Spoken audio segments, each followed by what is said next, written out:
said, I hate this tech. I just want this to work. Then this episode is for you.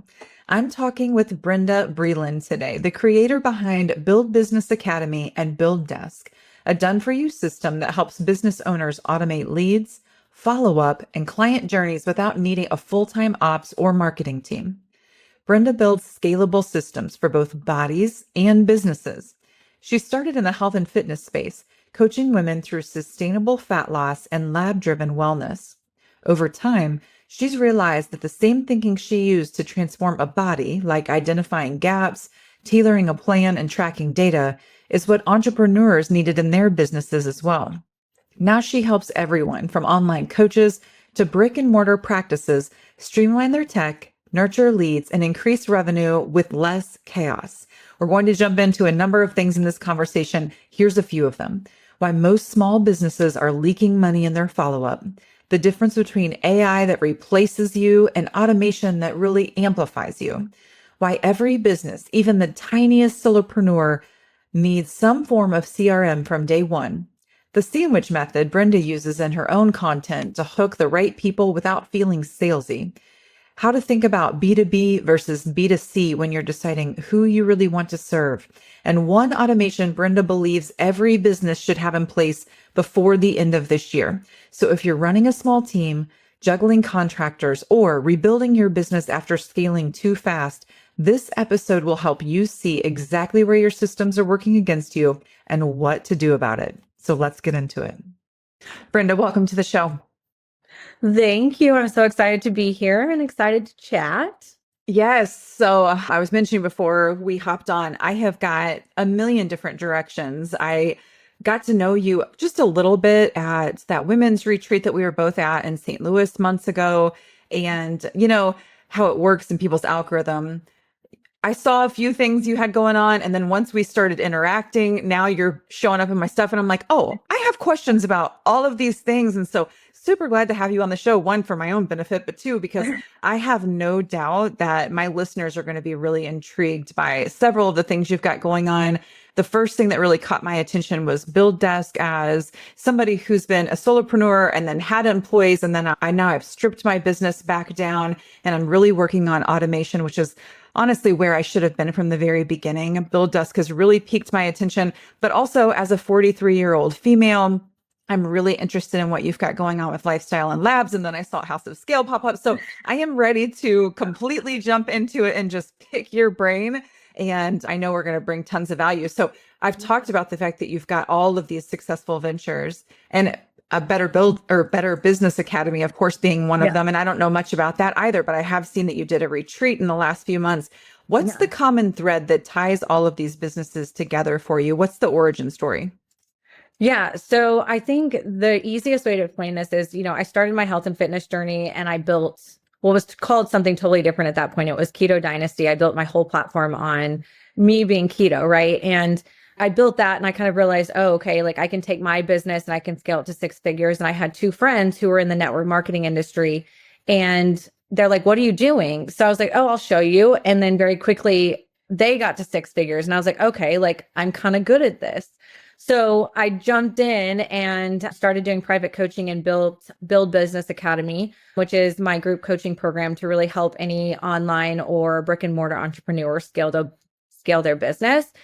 And through that, one of the main things I was hearing all the time with entrepreneurs is, I hate tech. I hate tech. I don't want to do it. I can't do it. And it was really becoming like almost an Achilles heel for a lot of people because they got frustrated. They didn't know how to handle it. So that's where I was like, okay, there's a gap here and I like doing it. So I'm like, just let me set this up for you. Let me show you how this can be easy.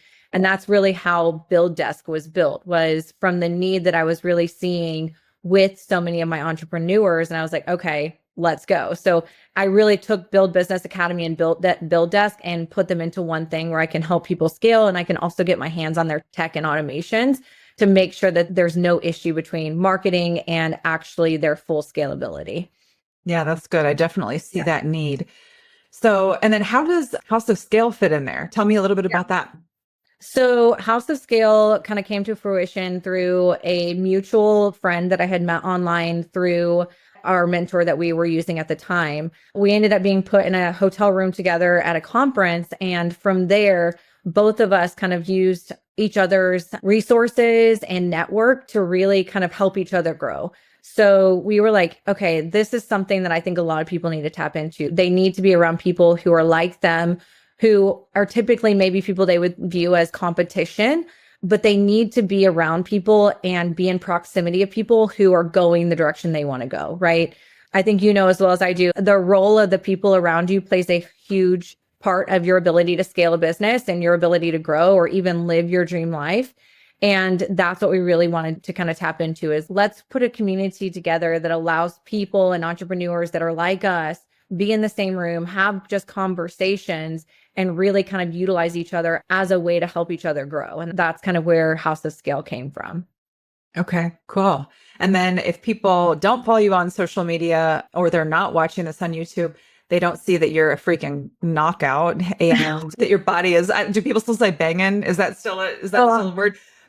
But I'm sure like, but like lifestyle and labs, you're a great reflection of that. And I love, we've got a mutual friend, Bonnie, that's always posting, hey, if you're not doing it yourself, then how in the hell are you coaching others to do it? You are an amazing reflection of health and wellness in that way. So talk us through how that got started. Thank you. So really like my journey into health and fitness was deprived from myself having postpartum depression. So I went to my physician and she's look like you're only like at that point, I know it's a legal obligation. She has to say like medication, right? Like I'm sure at some point, but I knew that wasn't the direction that was best for me at that point in time. So I really sought out different ways outside of our standard Western medicine or however you want to put it to heal myself. Again, that's a very like postpartum depression is very serious. And this is just what worked for me. And that got me into keto. Keto was a 5 to 6, almost 6-year thing for me. I started seeing results. I started feeling better. My body started changing and people started to ask me what I was doing. So I started coaching. It's been almost 10 years now online. And as I've grown and as I've kind of learned more about the journey and more specifically how to tailor health and fitness to the specific person and their biofeedback and their labs and really what's missing in our Western medicine and our typical medical system, I've shifted my program to really help people and fill in those gaps. So we run labs where we're looking at your biofeedback. We're looking at what does your lifestyle look at? What do you do on a daily basis? And we're really trying to take all these variables and almost package them in a way that allows the patient or the client to really be able to understand their body and use that moving forward. Because perimenopause and all of these things are natural things we're going to go through, but oftentimes they're just labeled as things you have to deal with. And I firmly believe that's not the case. I firmly believe you can go through perimenopause and not experience all these things that are normal, or that you can age and get hotter and sexier the older you get. And that's ultimately what I want for any person that we work with. So this is related to, do you have access to peptides or how does that work? Peptides are freaking all the rage right now. Yes. Yeah. Yes. I love peptides. I love when they're used correctly. They're a great tool, but they don't replace the work that needs to go on behind the scenes. So we have a practitioner inside of our program. The practitioner is who we run our labs through. We do the call with myself, the patient, and the practitioner as far as like reading the labs. And then from there, should the patient need HRT, TRT, peptides, or even maybe they just want to go natural supplementation route, we work together as a team to say, okay, what is the next best step for you? And let's go in this direction. And then with the practitioner getting whatever they need from that side, we adjust our program, our protocols, our lifestyle habits, those things to make sure what we're doing is in line with what the patient wants and the goals that they're trying to reach. I love that. There's a number of med spas that are getting into peptides. I see them available online without people doing labs, and that makes me crazy. And even some of the med spas that I see picking it up, they've got maybe an RN or a injector that is assessing that. And I've got mixed feelings on that. I do want people to have access to these modalities, but to your point, having them in an educated way with practitioner oversight, I think is really, really important. Yeah. And it's missed a lot. And I have patients who will come to me and they're like, hey, I'm on a GLP or a GIP. And I'm always very upfront. I'm like, I'm very comfortable having patients go on them when I'm working with them because I know they're eating enough food, they're eating a good amount and a good quality of food. Where someone comes to me and they've just been handed them, most of the times they're under eating so much. And at that point, it's so hard to get them to where they need to. And if you titrate off of any of these things and you're eating 1,200 calories, there is nothing that you're going to do to avoid not gaining weight back. It's just not going to happen. So that was the first thing I say is, hey, if you're on a peptide, if you want to work with us, the only way we can do that is if you're willing to reverse diet and increase your calories as you're titrating off of that peptide. And that's the only way you can do that and maintain those results. And when you're just being handed them or being able to go online and fill out information and just get them shipped to you, those are things that are ultimately being missed. And that's where people end up in trouble on the backside of it. Yeah. At my age, I mean, all of us should be focused on this, but at my age, I know how important protein is for me. And it's so easy when I've been on GLP-1 before, and it's so easy just to eat a little bite of something. And if it's not something that's nutrient dense, then you end up feeling like crap. But if you aren't educated, and it's a really easy way to get down that path. And then to your point, you're hardly eating anything. And then what you're eating is nothing nutrient dense. And then you're losing freaking muscle mass. And then we already lose bone mass as we age. So I know I'm preaching to the choir, but I just hope that people who are listening, I am in full support of people doing what it is that they want to do, but doing it in an educated way that's sustainable, that's actually going to help with your health. Like I care about longevity just as much as I care about the way that I look. Yes. Longevity should be the goal for everyone. And peptides are a great tool to use in those. And most people know only about, the GLPs and the GIPs, but there's so many other options out there to help with recovery and like all of these things. And if they're done and utilized in the correct manner, they truly can help with longevity and retaining muscle mass and all of these things that we ultimately are up against as we age. So I 100% agree. Yeah. So you're building systems for business and you're building systems for bodies. Yes. Talk to me about the parallels between the two. Yeah. Yeah. It's so funny because that's what I talk about. I'm like, okay, if you need help with your body or your business, I got you. But what it comes down to is really we're looking at something, whether it's a business or a body, and we're looking at it and saying, where are the holes? What are the issues we're seeing here? And we're creating customized strategies to that.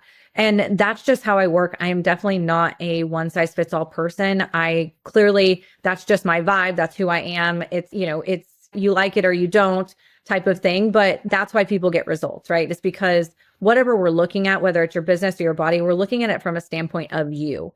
What is it that you need? What is it that you like, that you don't like? What do you want to have as your legacy when it comes to your body or your legacy when it comes to your business? Okay. And how do we fill in the gaps here? And they are so similar when I look at it from a standpoint of how I work with a business client versus a, health and fitness patient. It's all very similar. There's so many parallels. And it's so interesting that I even ended up here because ultimately it wasn't the goal. But as I kind of grew in my business and I got connected with more amazing people, it just kind of morphed into what it is. Yeah. And I see it in you and your social media presence, and I see it in others. Like when you're confident in your systems in your business, then your business flourishes because you're like, I'm freaking good at this.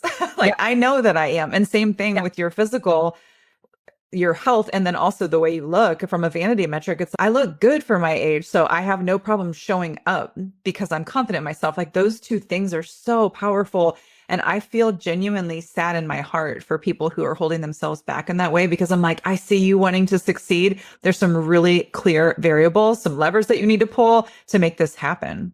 Yeah. And I think you hit on something great there is like personal brand, right? Like for me, when we look at a business, it doesn't matter if you're growing an online coaching business or you have a brick and mortar.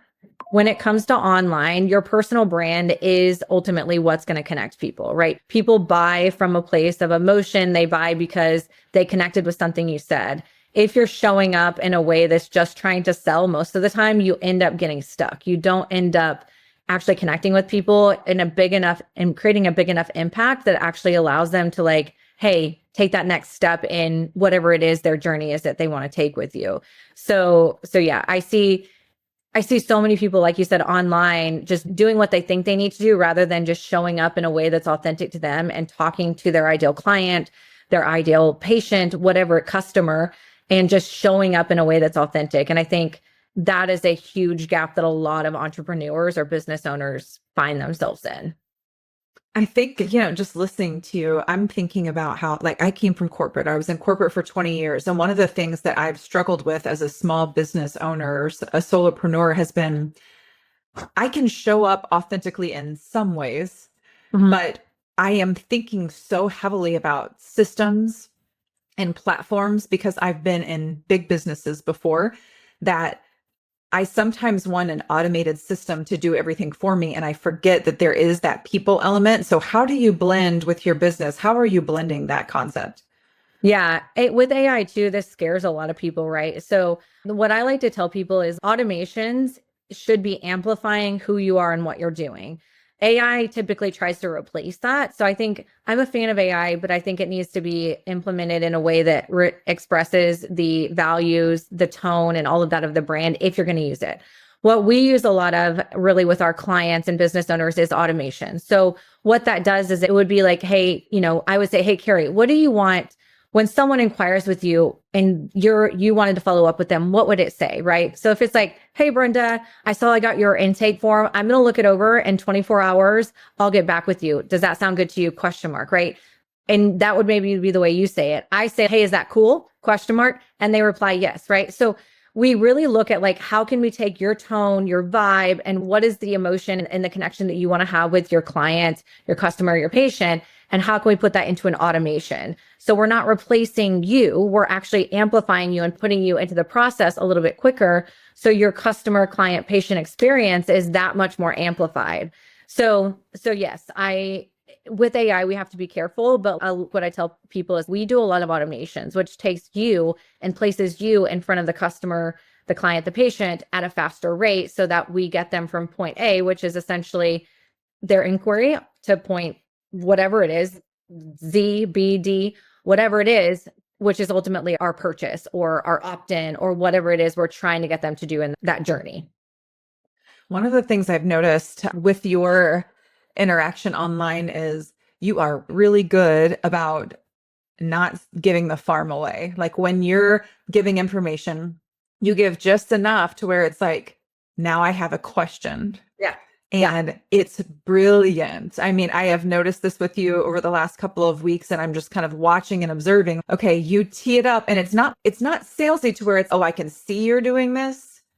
Because there are some people who you can tell they're teeing up a few sentences and they're forcing you to ask more. And I'm a freaking demand avoidant. So that makes me want to be like, I'm not fucking out, you're not going to make me ask you, but you don't do it that way. The way you do it is like piquing a little curiosity. Maybe it's baiting. It just doesn't feel like that. It doesn't make me feel resistant. It makes me feel curious. Right. What is it in your background that got you there? How did you learn how to sell like this? So I think this kind of like I've done marketing and advertising. I've been online for so many years. I think ultimately what this comes down to is I am really fucking clear on what my ideal client, whether it's body or business, needs to hear, wants to hear, and what they're struggling with. Because if I'm really clear on those things, then you have no issue being able to create content around that, right? And the issue that I see is, like I speak in a very specific way, right? Like I have no problem cussing. It's how I talk online. How I talk online is exactly what you get from me if you're a client. And I think a lot of times people try to sell too much rather than just saying what they're seeing and saying what they know people need to hear or want to hear, right? So for me, for example, if I'm on a sales call with someone and someone, brings up a topic, they're like, well, like I'm purchasing this, I'm using this. And I'm like, well, that doesn't fix your issue. You can bet your ass in 2 weeks, I'm going to take that and I'm going to turn that into a piece of content later, because if they're saying that to me, I know someone else is having that same issue. So it really comes down to knowing your ideal client and knowing what they need to hear. And then also not being afraid to just say the things online that maybe other people don't want to put online, and not even worrying so much about the sale, right? Like there's always a CTA most of the time in what I do, but also my goal, you'll see, like I call it the sandwich method. I really wish I would have thought of something better to call it. But you'll notice like I create content that is like super connective to like busy moms. It may not have anything to do with my program or anything like that. I did one on Halloween. It was about putting skeletons up in the yard for my son, and it's 12-foot skeletons. Had nothing to do with my program, nothing. But then the next day after those views got up, I said something that I knew those moms that were watching that needed to hear. So I really focus on sandwiching relatable content to my ICA, whether it's a business owner or someone that needs my fitness program. And then I piggyback that and sandwich it between content that is ultimately trying to get them to take action. So that's a very long-winded answer, and I could talk about this all day, but I hope that helps. CTA is call to action. ICA Yes. is ideal client avatar for those of you who aren't up on the marketing speak. Yes. I love that. How are you being so intentional with your content calendar to make sure that you've got that flow? So a lot of people are probably going to hate to hear this, but I plan out. So like all of my content and like for my marketing clients, we're planning content over 30 to 60 days in advance. So all of our intentional content is planned. But then if there's like a viral reel or something that we want to do, we're sprinkling those in throughout, right? Because again, that's our sandwich for a lot of these like bigger brick and mortars and companies. But what I do is I utilize that content. I have that planned out. And then I allow myself the freedom to go in and throw B-roll or throw reels in and those types of things where I don't schedule out my reels as much. Those are almost always on the go, or I have content ready and I'm like, oh, this is a really spicy hook. I want to put this hook out with this trending sound and I'm going to see how it does. So I just allow myself a lot of freedom and grace when it comes to reels, and I post them. I don't think about it. I'm like, I want to say this, I'm going to put it out there and let's just see what happens. Where my static content is a lot more thought out, it's intentional, and it's typically thought out way in advance. And what's your blend on that? Are you trying to do 1 or 2 static a week versus the other half organic or? Yeah. So I typically post at least 4 to 5 days a week. The reason being is obviously because I have multiple different offers. But for someone who is just like a standard example would be an aesthetic business. Typically, what I recommend is posting 3 to 4 days a week and at least sprinkling in one reel that's currently trending at that point in time. So that's kind of like my suggestion for most people. Okay, that's good. So I've seen you talk a lot about evolution, evolving, changing, creating what people need. What did that evolution look like for you as a founder in your businesses? Oh, girl, it's been a shit show. I'm very open in saying growing my business has truly been a fail forward. And I think it's going to continue to be a fail forward every part of my journey.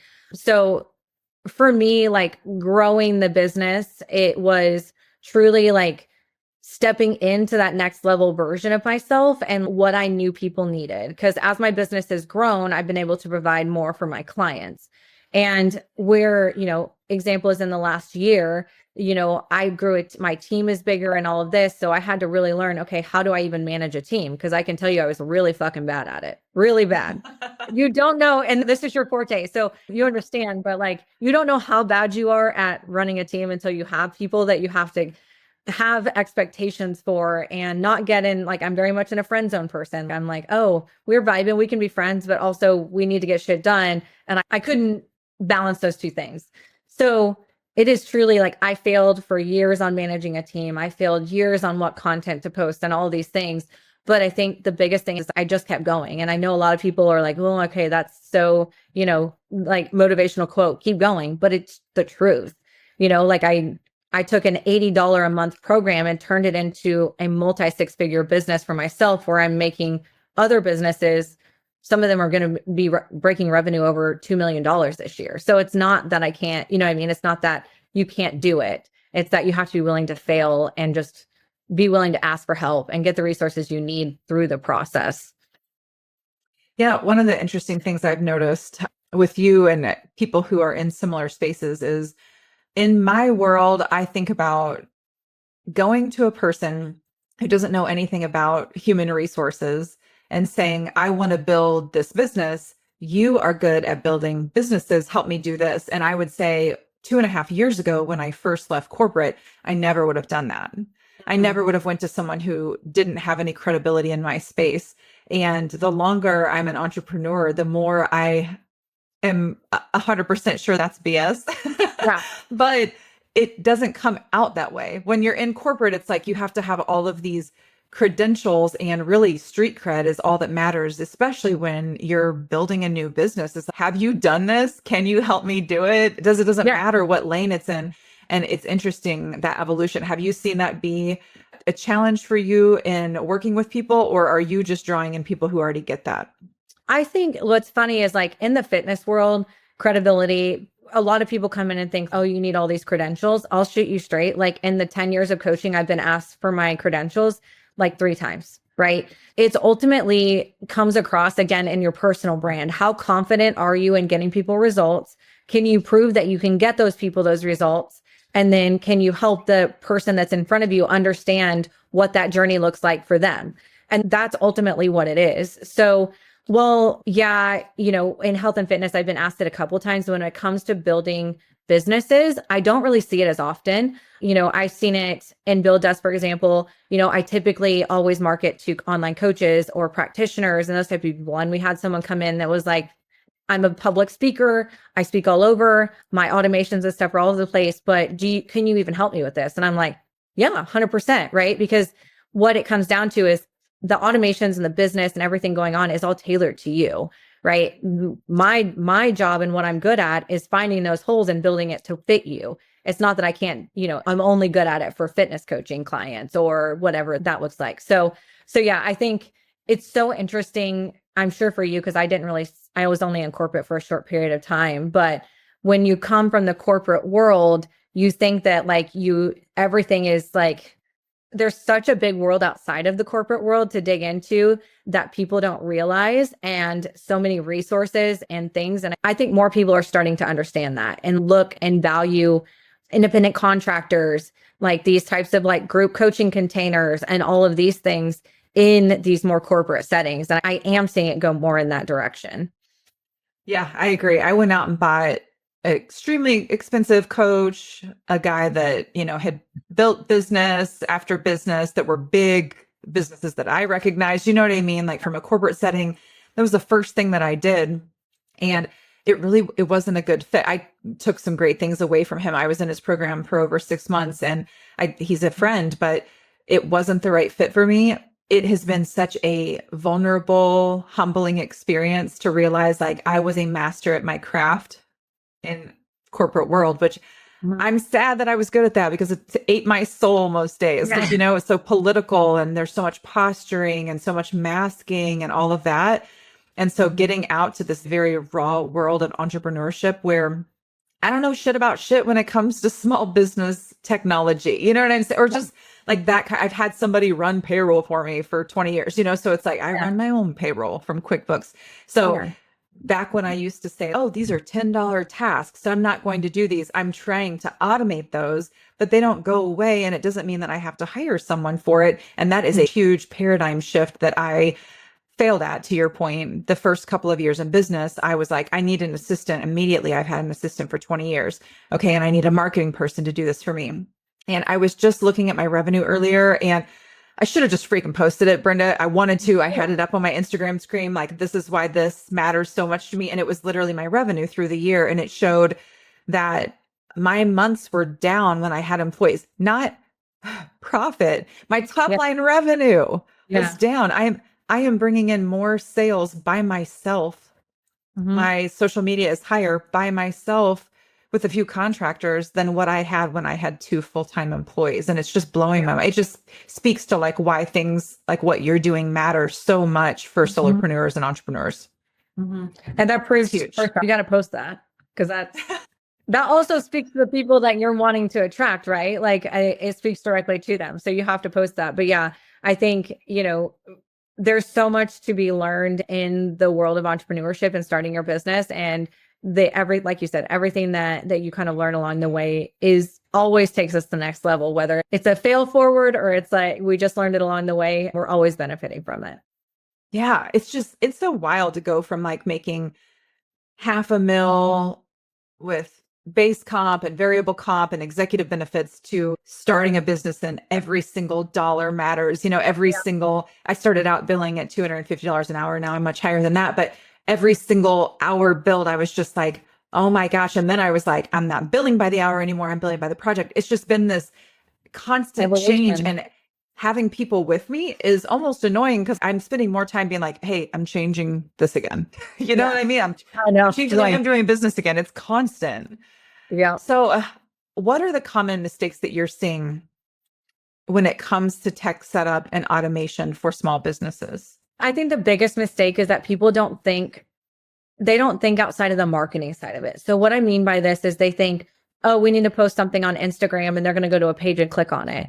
And that in the real world, that's best case scenario. Most people don't take that line of action. So the biggest mistake I find is like people and entrepreneurs don't really think about what is the full life, like what is the journey of the ideal client, the patient, the customer, what does it actually look like, right? Because what we have to understand is it typically takes someone at least 5 to 7 times of looking at a sales page, looking at an opt-in form to actually complete it. So what are we doing behind the scenes to make sure that, hey, they feel supported, they feel seen in that journey, and we're moving them along? Because again, what most people don't, there's like a huge gap between their marketing on Instagram and what's going on behind the scenes.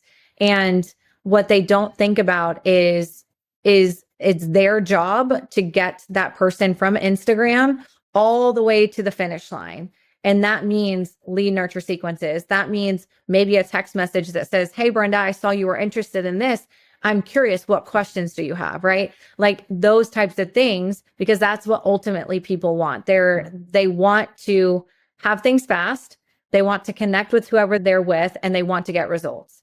And those things aren't just going to happen from a random Instagram post. Those things are going to happen because you're doing the work behind the scenes, creating automations, sending lead nurture sequences, automated text messages, booking calls, all of those things to actually get them to understand what they need. Because oftentimes, again, they don't know what they don't know. It's our job to say, here's your issue, here's where I can help you.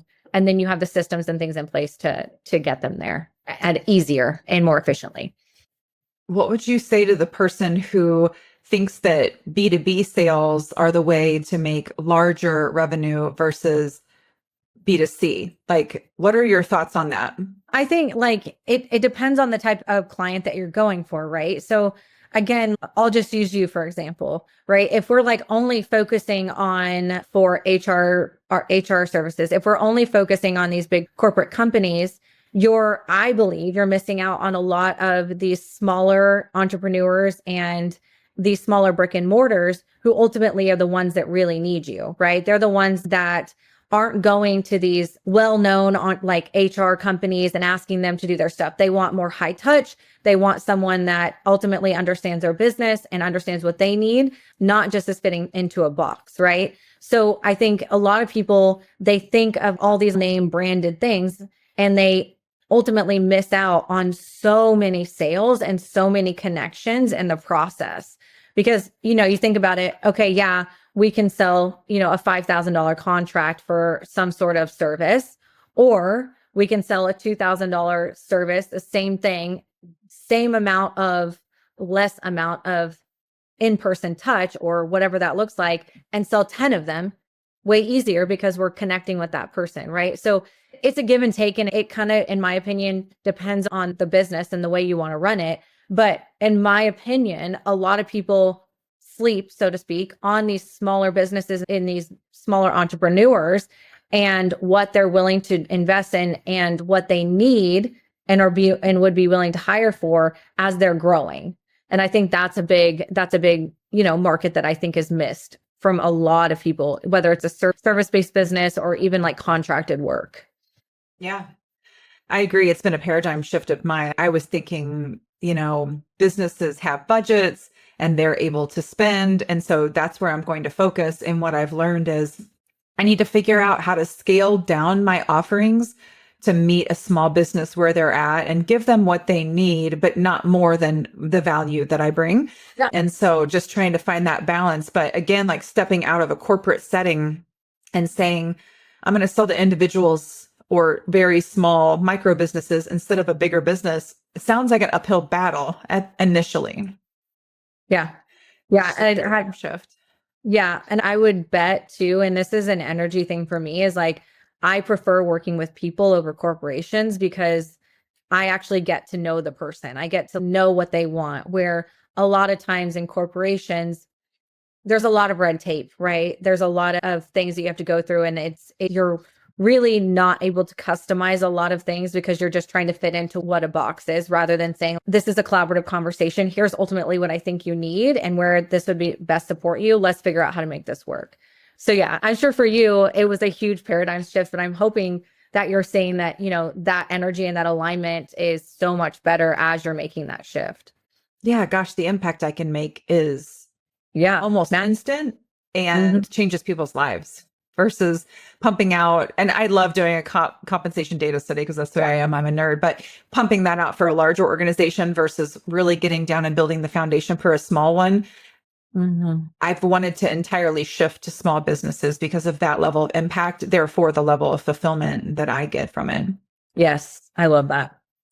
So if somebody's listening right now and they are uneducated about their tech stack, like what they're even using and how it all integrates, or they're just frustrated because they're not sure how to even begin with automation, what would you say to that person? Well, I would say reach out to me and let me at least look at what's going on. But the first thing I would say is you do an evaluate your time and your efficiency. If anything, there's apps online that you can look at and say, time yourself and say, are we doing this task over and over for everyone? Could this be automated? Is there a way that we can do this better? Because ultimately what we typically find is the answer is yes. And we can be more efficient. We can increase revenue, and we can ultimately increase the rate of the cold to close rate, right? From the time that someone enters your pipeline to the time that they buy, whatever that looks like for you. And don't overcomplicate it. Tech can be really confusing and can be like a big monster in itself, but it doesn't have to be. You literally can make it be whatever you want. And that's the beauty of it, is like whatever you need, it can fit into that box for you. You don't have to fit yourself into its box. What's an indicator on either client amount or revenue size or whatever on when a small business needs a customer database, a CRM?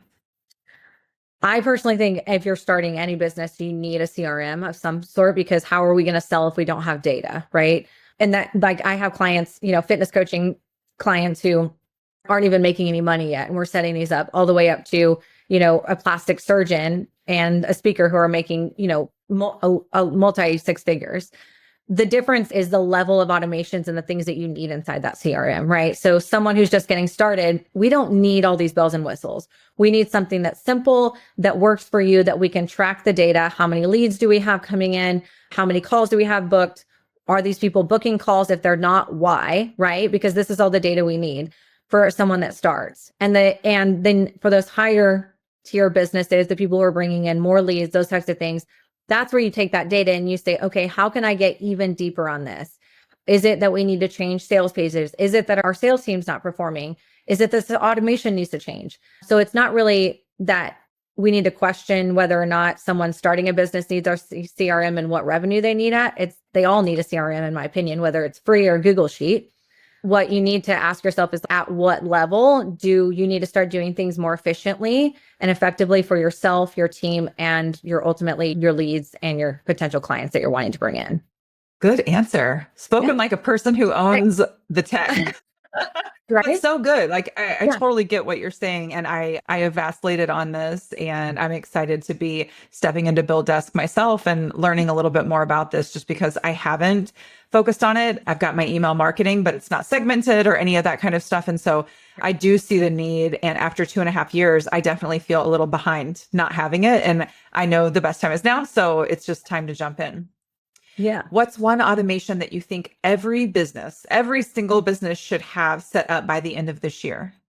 Follow-up automation. So this can look different for anyone. So say someone opts into a freebie. There needs to be some sort of follow-up that is connecting with that person. So it's, hey, Kerri, I saw you downloaded my X, Y, and Z freebie. Can I ask, what made you want to download this in the first place? Again, because we need to understand the person more and we want to connect with them. That can be automated, or you're doing that in the same place. And the other side of this could be like calls booked. If you're booking a call, you need to have follow-ups after that call is booked. If they didn't pay, if they did pay, no matter where they're at in that journey, the follow-ups is where most people lose sales and lose conversions. And they're so easy, right? It doesn't have to be complicated. It can literally be like, hey, I saw you did this. I'd love to know more about why. And from a sales perspective, we have to be curious. As entrepreneurs, your goal isn't to say, don't say this. Here's my one tip if you get anything from this. Don't ever say, hey, I just wanted to follow up. Why? Because that means you don't care anything about them. You just care about the sale. What we want to do is say, hey, Kerri, I saw you downloaded this. I'm curious. Why did you do this? Be very curious when it comes to your leads. If you come from the space of like curiosity and you truly want to understand why, you're going to be able to understand them better, which is going to get them better results when they do sign up for you, which is going to make them like bought into you and your processes and everything you do for a longer time, which means your retention is going to be higher also. Well, I was just going to ask you about outdated business practices. We'll say the follow-up is in addition to that. What's one outdated business practice that you wish that we would all just stop doing? I would say I think this is a little bit of a two-part answer. Applications. I think people doing applications and just saying, hey, fill out my application is outdated. The data that you get in these is great, and we still need to collect that data, but we need to do it in a different way that actually connects with your ideal client or your ideal customer. The other thing is just hoping that people go to their link in bios.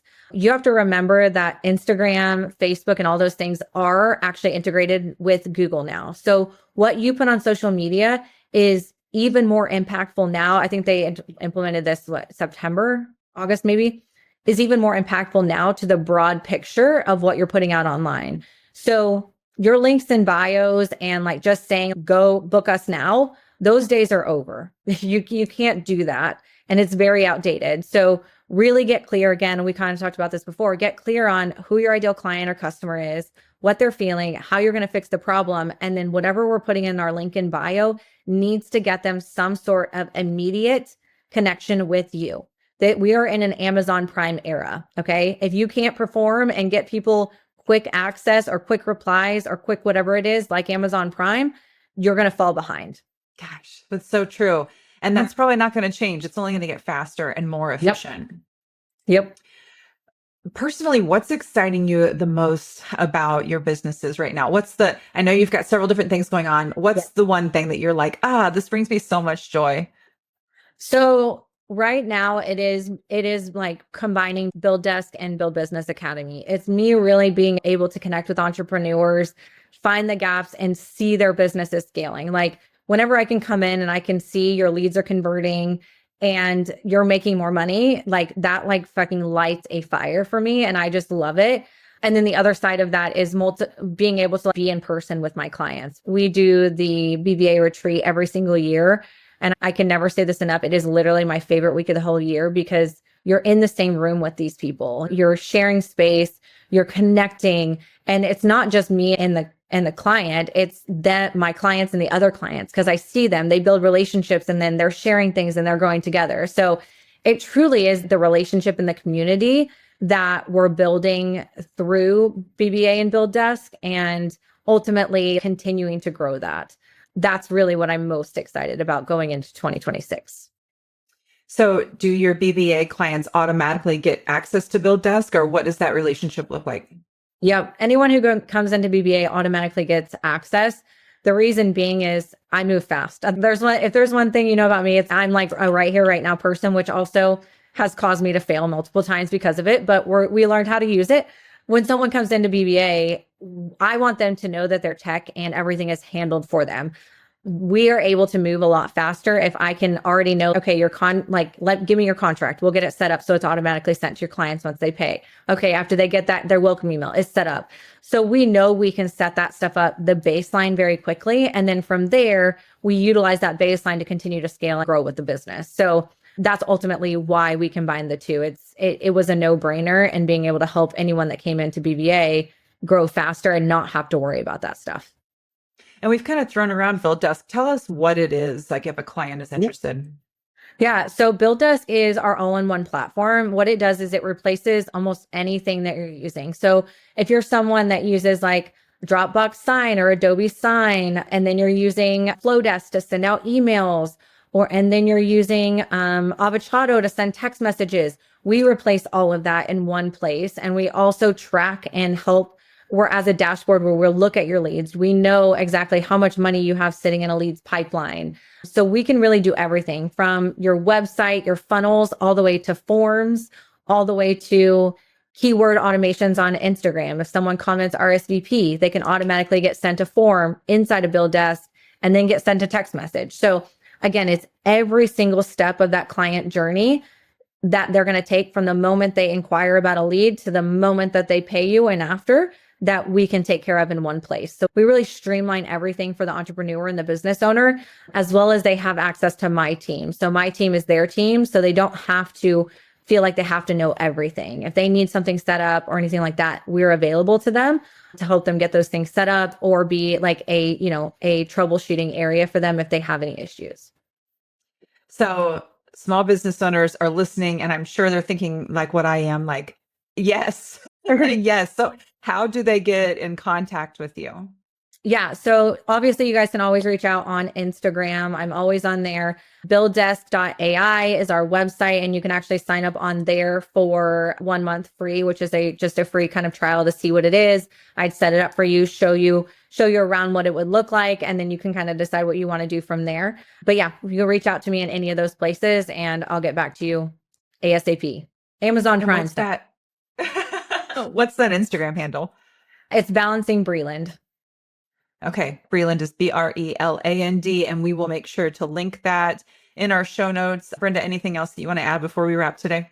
No, that was amazing. And I appreciate you guys. And thank you to everyone who's listening. Yes, absolutely. And folks, we know that running a business, especially if you're on your own or you have a small team or it's a small team with contractors, that it can feel like chaos, but this work is worth it. So don't waste the chaos. Embrace it. Until next time.